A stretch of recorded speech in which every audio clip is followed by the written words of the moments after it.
Chicken বাৰু কাৰ কাৰ প্ৰিয় এবাৰ ক'বচোন কমেণ্টত। এয়া চিকেন বনাইছোঁ চিম্পল মছলা।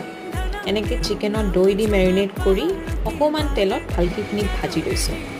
এয়া দিছোঁ বাটাৰ, তাত দিম এতিয়া ডালচিনি ইলাইচি, তাৰপিছত দিম হালধি আৰু এয়া red chilli powder for the colour. এনেকৈ ভালকৈ অলপ লৰাই ল'ব। তাৰপিছত এয়া দিছোঁ অনিয়ন,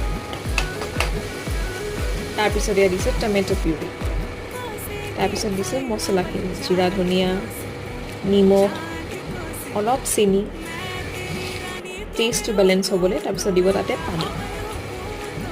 তাৰপিছত দিছোঁ এই চিকেনখিনি যিখিনি মই ভালকৈ ভাজি থৈছিলোঁ। তাৰপিছত ইয়াত ঢাকি দিছোঁ চব। ঢাকি ইয়াৰ অইলটো যেতিয়া উজ আউট হৈ যাব তেতিয়া চাব এটা ধুনীয়া টেষ্ট আহিব ক্ৰিমি ফ্লেভাৰৰ কাৰণে। এয়া চব চিকেন ৰেডি।